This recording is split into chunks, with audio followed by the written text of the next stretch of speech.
You, John Fitzgerald Kennedy, do solemnly swear. I, John Fitzgerald Kennedy, do solemnly swear. That you will faithfully execute the office of President of the United States. That I will faithfully execute the office of President of the United States. And will, to the best of your ability. And will, to the best of my ability. Preserve, protect, and defend the Constitution of the United States. Preserve, protect, and defend the Constitution of the United States. So help you God. So help me God.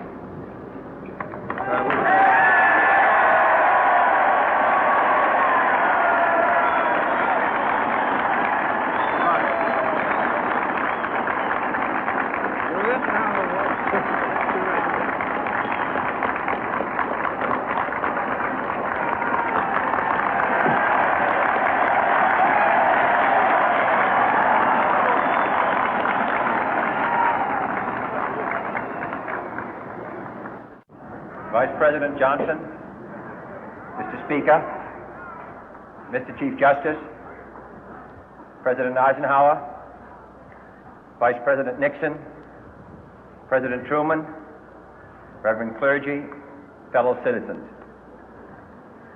We observe today not a victory of party, but a celebration of freedom, symbolizing an end as well as a beginning, signifying renewal as well as change.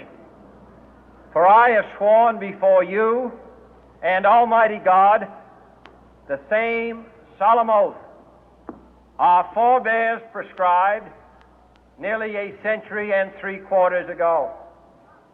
The world is very different now, for man holds in his mortal hands the power to abolish all forms of human poverty and all forms of human life. And yet the same revolutionary beliefs for which our forebears fought are still at issue around the globe. The belief that the rights of man come not from the generosity of the state, but from the hand of God. We dare not forget today that we are the heirs of that first revolution. Let the word go forth from this time and place to friend and foe alike that the torch has been passed to a new generation of Americans born in this century, tempered by war, disciplined by a hard and bitter peace, proud of our ancient heritage, and unwilling to witness or permit the slow undoing of those human rights to which this nation has always been committed and to which we are committed today at home and around the world.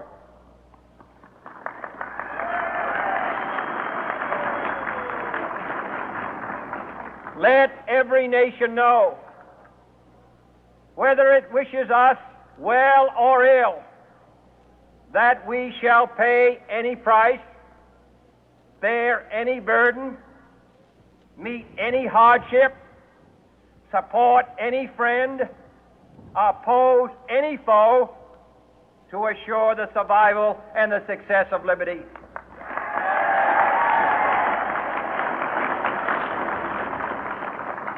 This much we pledge and more.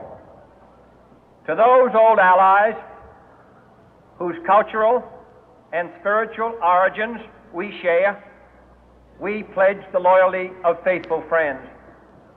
United, there is little we cannot do in a host of cooperative ventures. Divided, there is little we can do, for we dare not meet a powerful challenge at odds and split asunder.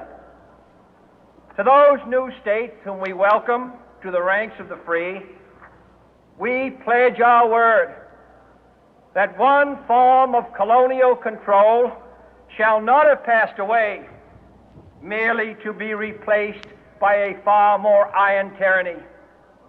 We shall not always expect to find them supporting our view, but we shall always hope to find them strongly supporting their own freedom, and to remember that in the past, those who foolishly sought power by riding the back of the tiger ended up inside.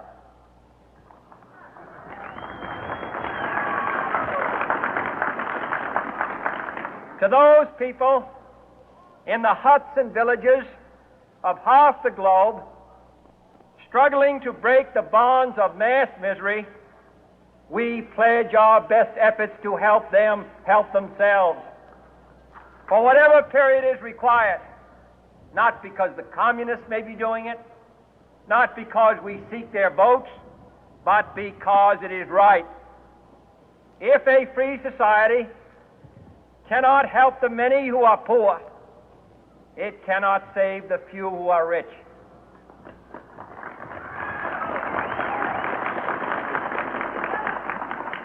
To our sister republics south of our border, we offer a special pledge to convert our good words into good deeds, in a new alliance for progress, to assist free men and free governments in casting off the chains of poverty.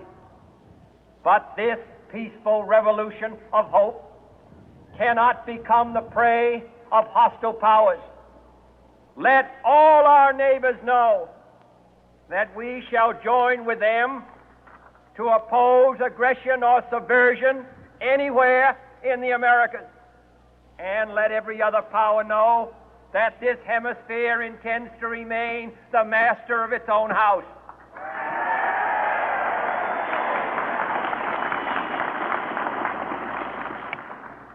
To that World Assembly of Sovereign States, the United Nations, our last best hope, in an age where the instruments of war have far outpaced the instruments of peace, we renew our pledge of support to prevent it from becoming merely a forum for invective, to strengthen its shield of the new and the weak, and to enlarge the area in which its writ may run. Finally, to those nations who would make themselves our adversary, we offer not a pledge, but a request that both sides begin anew the quest for peace.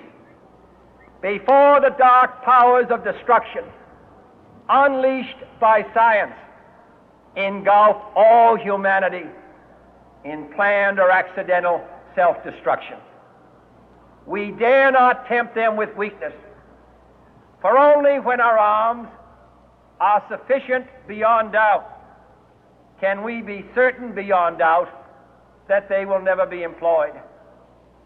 But neither can two great and powerful groups of nations take comfort from our present course, both sides overburdened by the cost of modern weapons, both rightly alarmed by the steady spread of the deadly atom, yet both racing to alter that uncertain balance of terror that stays the hand of mankind's final war. So let us begin anew, remembering on both sides that civility is not a sign of weakness, and sincerity is always subject to proof. Let us never negotiate out of fear, but let us never fear to negotiate.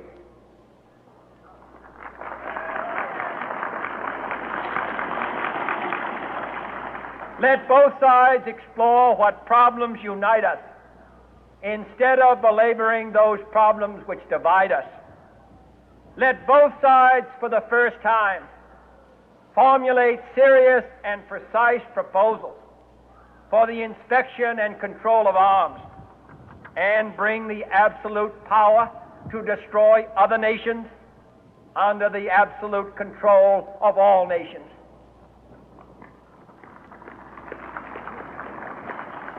Let both sides seek to invoke the wonders of science instead of its terrors. Together, let us explore the stars, conquer the deserts, eradicate disease, tap the ocean depth, and encourage the arts and commerce. Let both sides unite to heed in all corners of the earth the command of Isaiah to undo the heavy burden and let the oppressed go free. And if a beachhead of cooperation may push back the jungle of suspicion, let both sides join in creating a new endeavor, not a new balance of power, but a new world of law, where the strong are just and the weak secure and the peace preserved. All this will not be finished in the first 100 days, nor will it be finished in the first 1,000 days, nor in the life of this administration, nor even perhaps in our lifetime on this planet. But let us begin.